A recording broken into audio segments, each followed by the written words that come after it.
Welcome back to the channel. Yours truly, DJ Sound Expression, and today is all about compressors.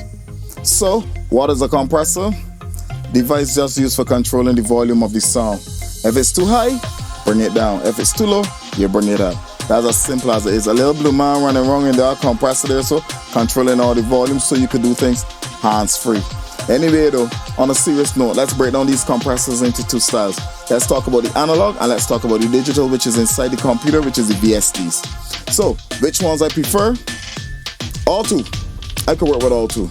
But when you ask me to really get down to it, I prefer inside the computer. Reason being, when it comes to recalling a session or anything like that, on the dime, I don't have to fiddle that over knobs and then try to guess or anything. So with the analog counterpart, no, I don't have to do that.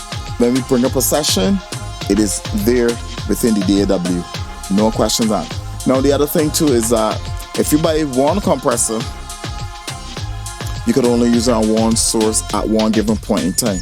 Meanwhile, a VST, you can use one VST over 100 tracks. At the same time, the only thing that's limiting you is your CPU power. So that's the other reason. So which means in the computer now, you don't really have to commit. You can wait to the end to commit. Meanwhile, with the the analog one, you have to do more committing. And the reason why I say commit is that if you want to use that for something else, let's say you're compressing the vocals, you have to track bounce, and that is it. That's what you make of that song with that compression on it. And then you can say, okay, let me patch this over to the keyboards, and then you do your compression, and then you have to do all your fine tuning and everything, and then you track bounce again. So all of that is time. You gotta be unplugging from the patch bay, stuff like that, or from your audio interface, and you're trying to figure out where what goes where, who, when, why, where. And most of the time, it takes away from your creative process. So that's partially why I like the digital. The other thing about the digital that I like is the price. The prices on the VST plugins are good. Look at Waves. Waves always got like different specials going on, and their bundles are extensive. I mean, they've got so many types of compressors in there. You could just say, hey, let me buy one, or you could get a bundle for a good price. Even a cheap analog Behringer compressor costs like $130, $129, $130. Some players around that range. I can't remember offhand, but and just that alone could bring you about 4, even 5 Waves plugins. And the beauty about the Waves plugins is that it's just not one style plugin. It could be like 5 different styles of plugins, and that is the beauty about the VST. So you'll be getting a bundle of stuff, 5 different things that you could say, okay, let me try this here on this vocal. Oh, I don't like that. Let me try something else. How does this say song with this? You know, you have options. The other thing too about the VSTs that I like is it gives you a chance to try the analog gear. So things like Shadow Hills that cost like $7,000-$8,000, all the way up in that high price range, the Manleys and stuff. You can have those as VST plugins, and you could try them and see if you like them or not before you try saving up to invest in one. But when you're basically using Manley and stuff, you're already like at that high level that you're working at, so that'll be part of your investment anyway. But you'll get to learn how these things function as it relates to the hardware. Now, does the hardware and the VST plugins sound alike? No, not to me. There's be some little differences in maybe the high frequencies, the mids or the lows. There's be some form of difference. So basically, you just have to work with it and make it sound the best that you can make it sound. It doesn't mean that it would sound horrible and the song nobody would ever want to listen. A lot of tracks on the radio now, a lot of tracks on the internet that are out there, those already have a lot of digital plugins on them. So it's not really an argument these days. Now, if your preference is using hardware, then by all means go for it. If you could afford the stem audio, the warm audios, the budget or the clones, as we like to call them, the budget or the clone to the originals, hey, go for it. Just remember you got some maintenance with them to do, so that always have to be cleaning out inside from dust, and also making sure the capacitors and the other parts of it functioning properly. If you need to change tubes, you do all of that also, which means you have to invest heavily in what? A repair guy. Yes, you have to invest heavily in a repair guy. Now, the sad thing about that is if you're living in a country like mine in Barbados where you get salt air all over, don't matter if the room is enclosed or whatever, you can get some serious rust problems. So, you can get some serious problems with your hardware. You have to be very, very careful. You have to be doing your cleaning all the time, making sure these joints are, points are solid, they don't go cold, etc.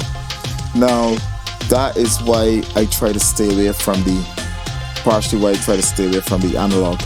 Now, the other thing about the analog that I try to stay away from is that when I get a recall, you get somebody that can look at you and tell you, yeah, I like what you're doing, but could you raise the hi-hat 0.080769 of an eighth of a dB? Okay, I have to reproduce it and do it. And if I'm doing that on analog, let me tell you something. I will never get back the original sound that I had before because there's too much fiddling and daddling and trying to find back that exact song. It's going to be really hard. You will get close, and then the customer would then say, well, listen, how come this doesn't sound like the one you sent me originally? All I wanted was just this one little thing. I shouldn't change it this drastically. But when it comes to analog gear, no two sessions will be the same. Trust me on that. Every time you use the gear, it sounds different. That is the honest truth in a nutshell.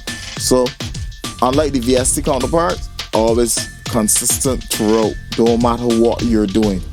Now, all I would just tell you is if you want to get into mixing or recording, start with the VSTs. You have more options there for a good price. You could get a great song from it, and then later on, you could just step out into getting your hardware, getting your analog gear like Stam, Warm, whatever DBX, whatever brands you want to work with, and that is going to give you a great sound.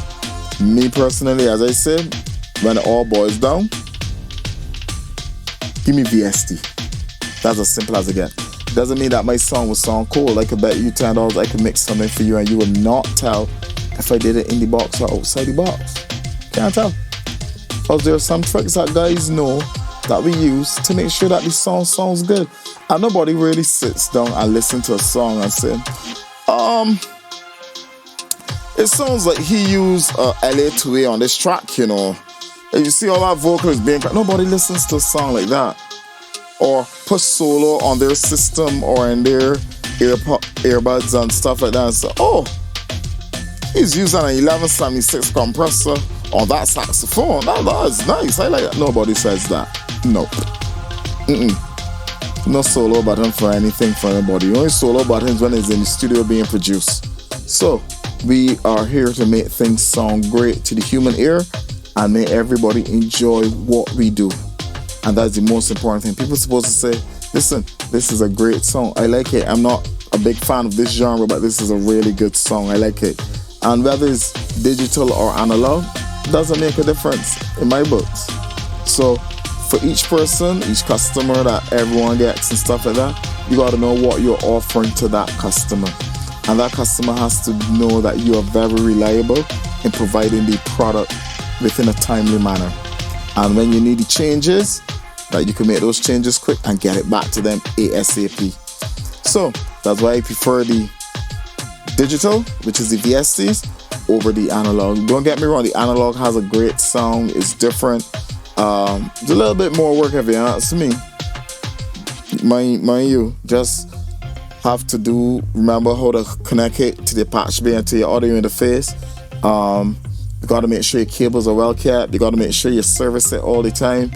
And like for countries that have sea air passing through all the time, you got to make sure you don't rust.